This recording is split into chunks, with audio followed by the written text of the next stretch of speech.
নমস্কার বন্ধুরা, আজকে আমরা কোথায় চলেছি বলো তো? আজকে আমরা চলেছি ঝাড়গ্রাম জামবনি রোড ধরে জঙ্গলে ঢাকা রাস্তা পেরিয়ে সোজা চিল্কিগড়ের দিকে। আর সেখানে যাচ্ছি, আমাদের দেখার প্রধান বিষয়বস্তু হলো ঝাড়গ্রামের বহু বিখ্যাত সেই কনক দুর্গা মন্দির।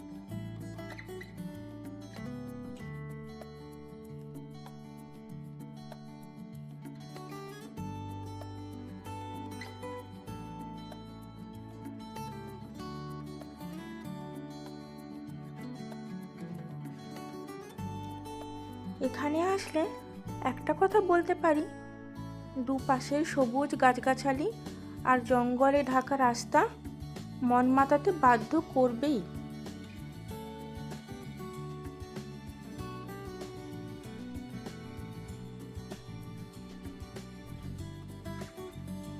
ঝাড়গ্রাম মেন রোড থেকে বাঁদিকে সোজা চিল্কিগড় যাওয়ার রাস্তাটা, মানে এই রাস্তাটা প্রায় 11 কিলোমিটারের মতন, তো অনেকটাই জঙ্গলে ঢাকা রাস্তা।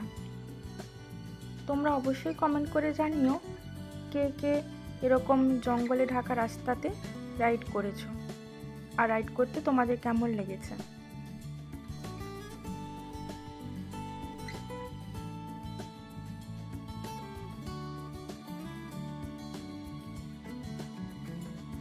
অবশেষে জঙ্গলে ঢাকা রাস্তা পেরিয়ে আমরা আসলাম চিল্কিগড়ের কনক দুর্গা মন্দিরে।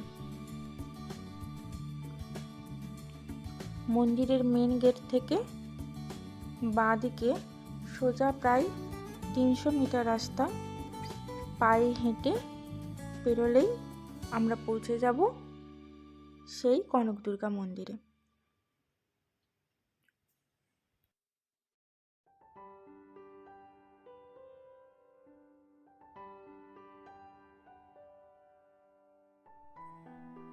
মন্দিরে যাওয়ার রাস্তাটা এইভাবেই দু সাইডে পুরো জঙ্গলে ঢাকা,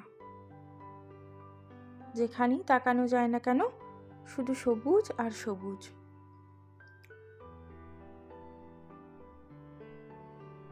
শুধু গাছ বললে ভুল করা হবে, এখানে যে গাছগুলো রয়েছে সেগুলো এমনি নর্মাল গাছ নয়,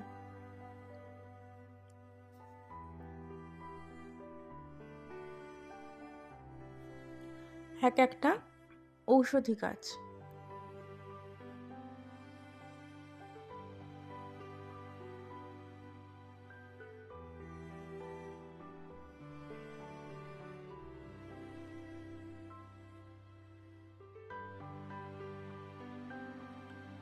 এরকম অনেক ঔষধি গাছ এখানে রয়েছে, যেরকম রক্তপিতা, তারপর কেন্দু আর কেলিকদমের মতন বহু ঔষধি গাছ।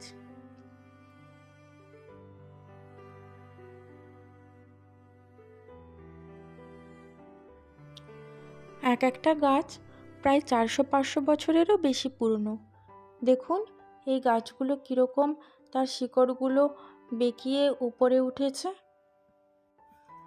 আর এখানে জঙ্গলের মধ্যে দেখতে পাবেন বিভিন্ন হাতি, হরিণ, এই সমস্ত প্রাণীদের মূর্তি, যেগুলো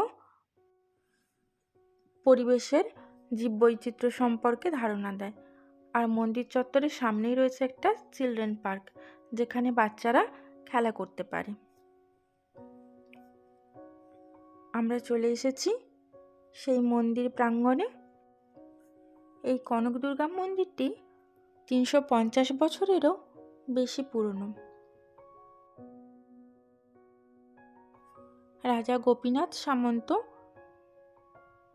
মহামায়ার স্বপ্নাদেশ পেয়ে রানীর হাতের কাঁকন দিয়ে এই মূর্তি তৈরি করেন, তাই তখন থেকে এই মন্দিরের নাম হয় কনক দুর্গা মন্দির।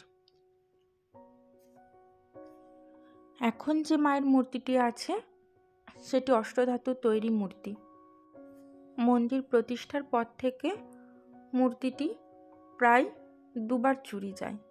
তারপর থেকে অষ্টধাতুর মূর্তিতেই পুজো করা হয়।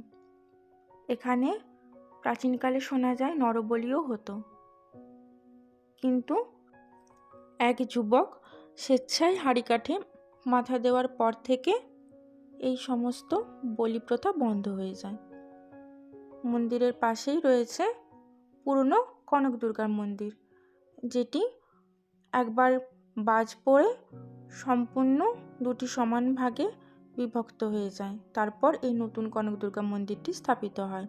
আর এখানে রয়েছে অতিথি নিবাস, যেখানে অগ্রিম বুক করে থাকার ব্যবস্থাও রয়েছে। আর এটা হলো সেই পুরনো কনক দুর্গা মন্দির, যেটি বাজ পড়ে দুই ভাগে বিভক্ত হয়ে গিয়েছিল। তারপর থেকে নতুন মন্দিরেই পুজো হয়। আর মন্দিরের পাশ দিয়েই বয়ে চলেছে ডুলুং নদী।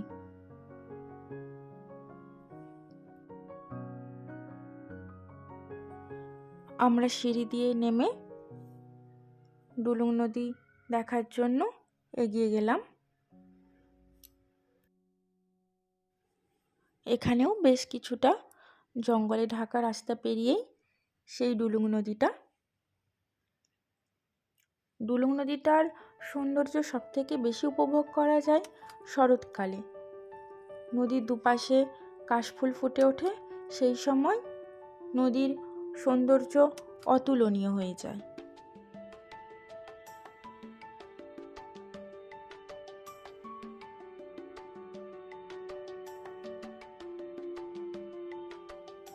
এই হলো সেই ডুলুং নদী। আমরা বেশি নিচে নামতে পারিনি, কারণ এখানে অনেকগুলো হনুমানের দল ছিল, তাই ভয় লাগছিল, তাই দূর থেকেই ভিডিও করছিলাম।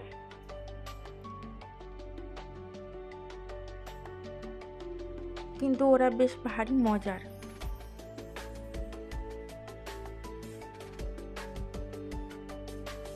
ডুলুং নদীর জলটা একদম কাচের মতো স্বচ্ছ।